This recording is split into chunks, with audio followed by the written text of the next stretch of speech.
Si a menudo huyes de las relaciones de pareja, quédate porque este video puede ser para ti.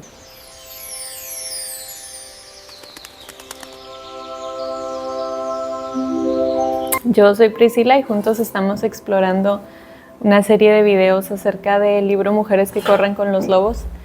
Y en este quinto capítulo, titulado La caza, cuando el corazón es un cazador solitario, exploramos justamente ese sentido de la verdadera relación sagrada de pareja, ¿no? Ya en el capítulo 4, Clarisa Pinkola nos introduce un poco en este arte de la pareja sagrada, pero es justo este capítulo 5 que nos profundiza, ¿no? Y justamente el cuento pues sucede en el mar, lo que nos habla de una profundidad, de la exploración de uno mismo, de la profundidad de las emociones. Uno de los conceptos importantes de este capítulo, o que se nos quedan como muy plasmados y muy grabados, es la naturaleza de la vida, muerte, vida, pues que es justamente esto, ¿no? Es este ciclo de desarrollo, de crecimiento, de declive, de muerte y de renacimiento. Estos ciclos los podemos ver en todo, justamente pues en la tierra, ¿no? Cuando hay una siembra y luego esa semilla empieza a crecer, florece, recolectamos o cosechamos y la planta o el cultivo aparentemente muere o el árbol se queda sin hojas. Pero después de esa muerte, después de ese invierno, pues siempre viene un renacimiento, que es de una de las grandes enseñanzas de la mujer esqueleto. La mujer esqueleto puede ser como un personaje o un arquetipo muy polémico, porque pareciera que estamos rindiéndole culto a algo prohibido, rindiéndole culto a la muerte, ¿no? Y ciertamente las religiones judeocristianas han interferido mucho en este entendimiento de la muerte. Si nos remontamos, por ejemplo, a la cosmovisión mexica, en el México antiguo, pues Coatlicue era la diosa de la vida, pero también de la muerte, ¿no? La vida y la muerte se entendían como dos extremos de una misma idea. Coexistían la vida y la muerte en un delicado y profundo equilibrio. Entonces, cuando llega la colonización, la evangelización y las religiones judeocristianas como que se apoderan o crean un colectivo nuevo, un colectivo mental nuevo, pues se pierde bastante esta parte de la muerte que pues tiene la misma importancia que la vida. Entonces, de alguna manera hemos aprendido a tenerle mucho miedo a la muerte, a querer como rechazarla, a dejarla de lado, y mientras ella esté justamente como en el cuento, ¿no? En la profundidad del mar, pues nosotros no podemos tener un sentido completo en ninguna cuestión de la vida, pero especialmente en la relación de pareja.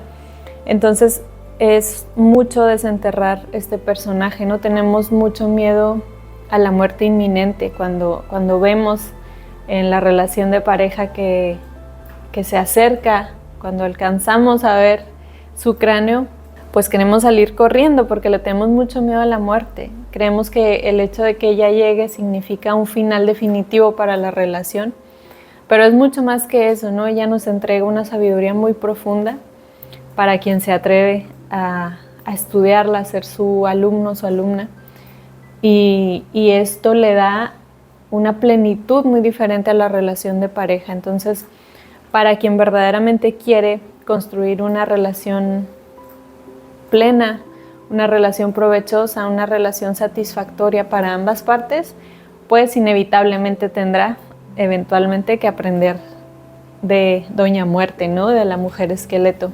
Pues la muerte de una relación, muchas relaciones no pasan de una primera, segunda etapa de enamoramiento justamente porque tienen miedo de la presencia de Doña Muerte o de la mujer esqueleto. Entonces, el que nosotros impidamos la naturaleza de la muerte en nuestras relaciones es justamente, o irónicamente, el motivo del fracaso. Entonces, si deseamos estar como alimentados de por vida en nuestra relación, pues tenemos que aprender de ella y tenemos que invitarla y tendremos eventualmente que desenredar el esqueleto, como lo hace el protagonista de este cuento. Curiosamente, Clarisa Pinkola se encuentra 7 tareas, que a mí me maravilla el hecho de que sean 7, porque es un número sagrado, ¿no? Es un número de completitud, de un estado espiritual. Hay 7 chakras, ¿no? Entonces, ella pues encuentra 7 tareas que si nosotros queremos esta plenitud de nuestras relaciones, pues tendremos que llevarlas a cabo una por una. En el cuento las vemos muy bien reflejadas. El pescador, que es la primera tarea, ¿no? El hallazgo accidental del tesoro. El pescador se acerca a pescar, obviamente, y espera encontrar, tiene como esta expectativa de encontrar algo muy grande, un pez muy grande que alimente por muchos meses, y esto nos refleja mucho cómo el ego siempre se entremete en todos nuestros propósitos o la necesidad que tenemos de llevar a cabo grandes proyectos. Cuando tú sueñas con una relación de pareja, el ego entra en acción y entonces el ego espera que tengas una relación que te resuelva toda tu necesidad, ¿no? Que cuando llegue esa persona, pues todo el trabajo que no has hecho en ti, toda la sanación, todo el perdón quede resuelto por arte de magia. Y entonces el pescador justamente esto es lo que busca. Quiere encontrar un pez muy grande que le resuelva el trabajar por unos meses, ¿no? Y es justamente lo que queremos nosotros, encontrar una relación en la que yo ya no tenga que trabajar en mí, sino que al estar con esa otra persona, pues el trabajo quede resuelto. Esto es, si lo analizamos ya así desde una perspectiva externa, pues parece algo muy tonto, ¿no? Parece algo muy ilógico, pero el ego es así, el ego no es racional y busca, y a veces no nos damos cuenta que estamos siendo dominados por el ego y que nuestras elecciones y nuestras decisiones y la forma en la que actuamos en el mundo está dominada por el ego. Entonces, pues el pescador ni siquiera sospecha cuando el anzuelo se atora justamente en la caja torácica de la mujer esqueleto. Él no sospecha lo que viene, ¿no? Empieza a sentir que hay un peso muy grande y se emociona porque hay un pez muy gordo que lo va a alimentar a él y a otras familias por mucho tiempo. Y ciertamente hay un gran tesoro que le espera, pero no es la clase de tesoro que él quisiera.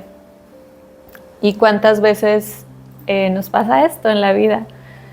Que hacemos el hallazgo de la persona, que estamos emocionadas o emocionados por conocerlo, por tratarlo, por este nuevo hallazgo, pero no sabemos lo que viene detrás.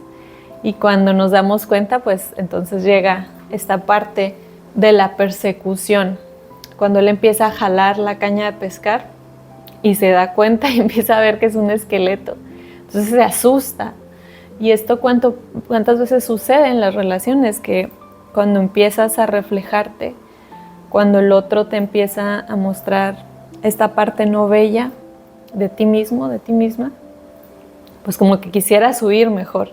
Y sucede esta persecución, ¿no? Que una de las partes de la relación corre y huye y como que mejor ya no quiere, y el otro o la otra, entre más corre uno, el otro más le persigue. Esto le sucede al pescador justamente, no se da cuenta que está todo enredado con los hilos de la mujer esqueleto, y cuando se echa a correr, pues el esqueleto parece que va corriendo detrás de él, porque pues ya el hallazgo fue inevitable.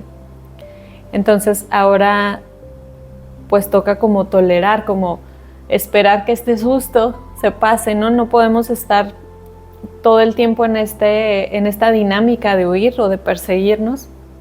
Eventualmente esto se tiene que acabar. Está bien por un tiempo, pero eventualmente pues esto tiene que acabar para que podamos pasar a la tercera tarea. Pues, bueno, se titula El desenredo del esqueleto.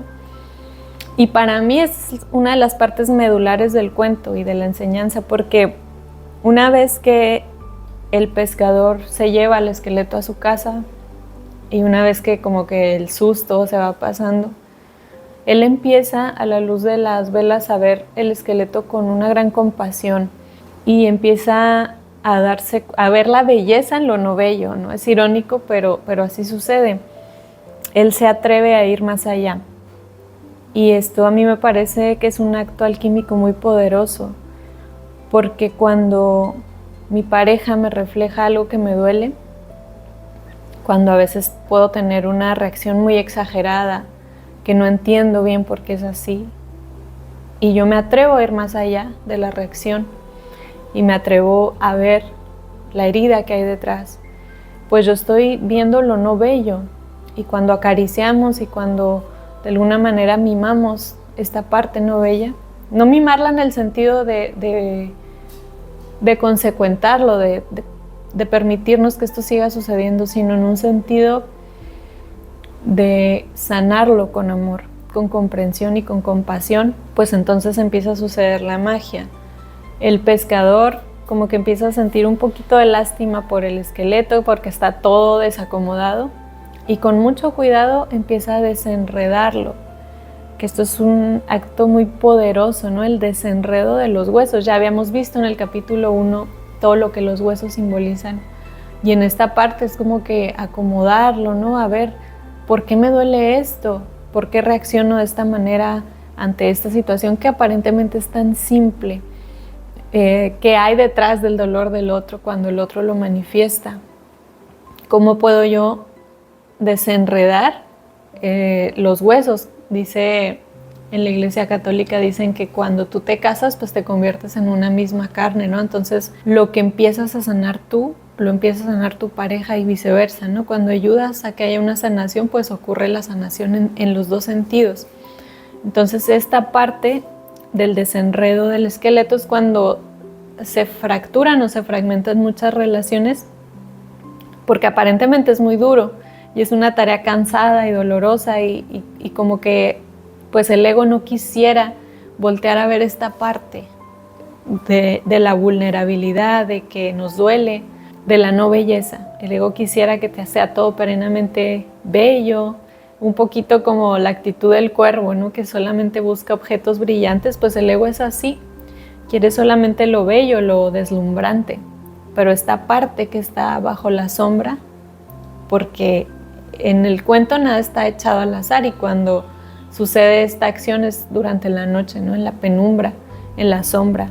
Entonces en esta sombra revisar las heridas de ambos y acomodarlas, y no solo acomodarlas, sino desenredarlas y sanarlas, pues ocurre algo maravilloso que es el sueño, ¿no? Una vez que el pescador termina de desenredar el esqueleto, pues se siente cansado y se va a dormir y se cubre con sus pieles.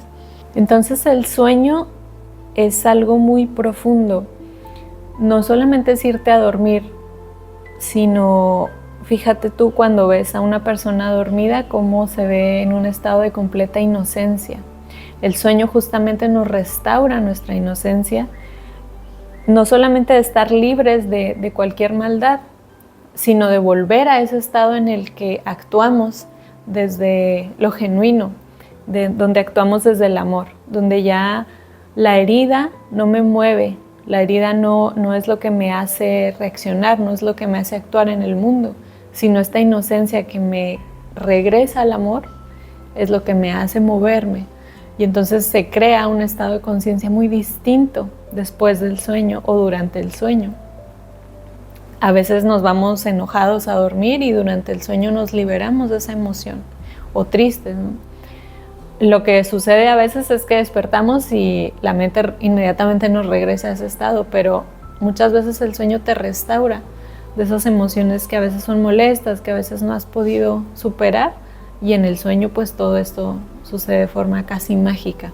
Y durante el sueño, pues la mujer esqueleto está como viendo al pescador y se da cuenta de que él derrama una lágrima, que la lágrima es un símbolo precioso, porque si tú te fijas en muchos cuentos de hadas, la lágrima tiene un poder curativo. La lágrima tiene el poder muchas veces de descongelar el corazón, de descongelar un personaje.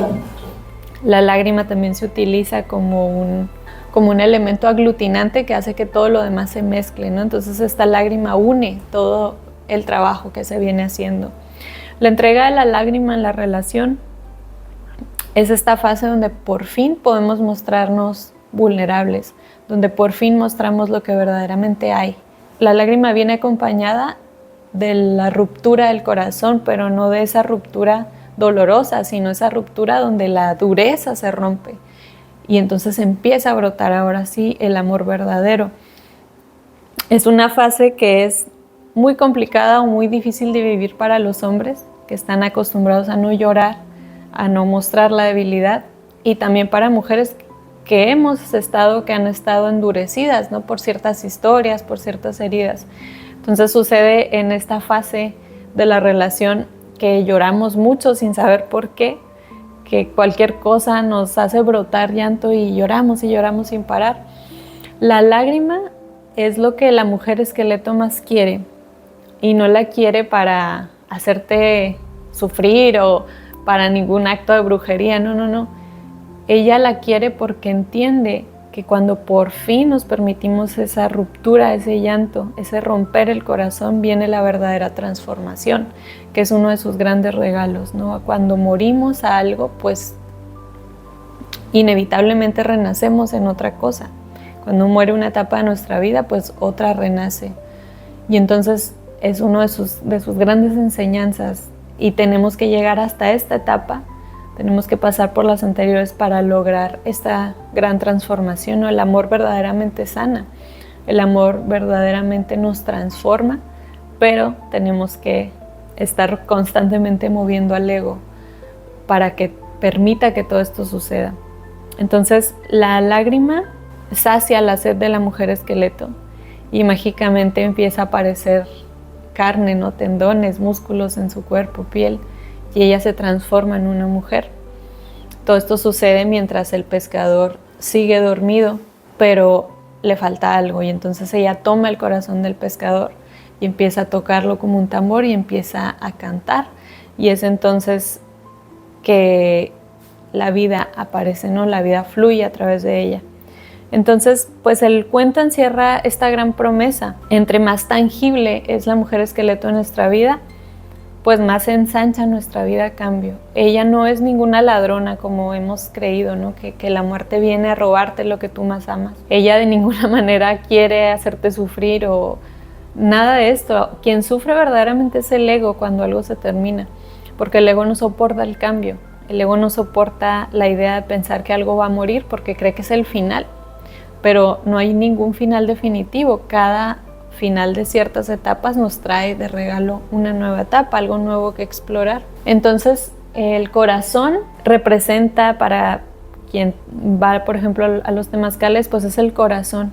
El tambor tiene un simbolismo muy hermoso porque es el corazón, y cuando el hombre entrega el corazón, pues entonces él puede tener acceso a una fuerza asombrosa, porque entonces él accede a esta parte femenina que le da grandes ideas, él despierta su creatividad, él se abre a sentir la vida de una manera muy diferente que cuando encierra el corazón, ¿no? Entonces el darlo no significa que pierde nada, sino que al contrario, a la mujer esqueleto le entrega esta parte creativa, esta parte intuitiva, le entrega la semilla para que él pueda germinar nuevos comienzos. Y esto es hermoso y esto es algo muy poderoso de entender, pero para llegar a este punto, pues el hombre tiene que permitir ciertas acciones que pueden parecer difíciles o que culturalmente no son aceptadas. También nos remonta esta parte del cuento al poder del canto. Lo vimos en el primer capítulo, que a través del canto la huesera transforma los huesos en una mujer, en una loba y luego en una mujer. Entonces el canto nos permite evocar ciertas fuerzas, nos permite evocar ciertas situaciones. En muchos cuentos de hadas, cuando canta el héroe o la heroína, puede llamar a ciertas fuerzas a que le ayuden, ¿no? Ciertas fuerzas que están ahí para auxiliarle en el camino. Entonces esta es una manera de retomar un poco, me parece a mí, el canto a los huesos, el canto quizá a la inocencia perdida, a la ternura, a la compasión. Y el canto también a nuevos regalos, cantarle y buscar nuevas aventuras con nuestra compañera, con nuestro compañero. Y esto nos lleva a la séptima tarea, que es la danza del cuerpo y el alma. Cuando por fin la mujer esqueleto se cubre de carne, pues ella escenifica todo el proceso de creación, quizá un poquito a la inversa, ¿no? Porque empieza como un esqueleto y se va transformando poco a poco en una mujer viva. Y ella le entrega este conocimiento ancestral a su compañero, de cómo es verdaderamente una nueva existencia. El pescador da la impresión que vive como un poquito en piloto automático, como vivimos muchas veces. Y ella le enseña esta parte de retomar una vida apasionada, una vida con un sentido más profundo. Y le enseña este gran conocimiento de entender que la vida tiene muchas muertes, pero también tiene muchos nuevos nacimientos, que podemos recuperar la vida de algo que creíamos muerto, o que de la muerte puede venir algo completamente nuevo, fascinante, algo que nos va a llenar de entusiasmo. Me gustaría dejarte con esta frase que me encanta, que dice: así tiene que funcionar la relación amorosa. Cada miembro de la pareja transformando al otro. La fuerza y el poder de uno se desenreda y se comparte. Él le entrega a ella el tambor del corazón. Ella le entrega a él el conocimiento de los ritmos y las emociones más complicadas que imaginarse pueda. ¿Quién sabe qué cazarán juntos? Solo sabemos que recibirán alimento hasta el final de sus días. Pues te agradezco mucho que te hayas quedado hasta aquí. Nos vemos muy pronto para explorar juntos el capítulo 6. Hasta pronto.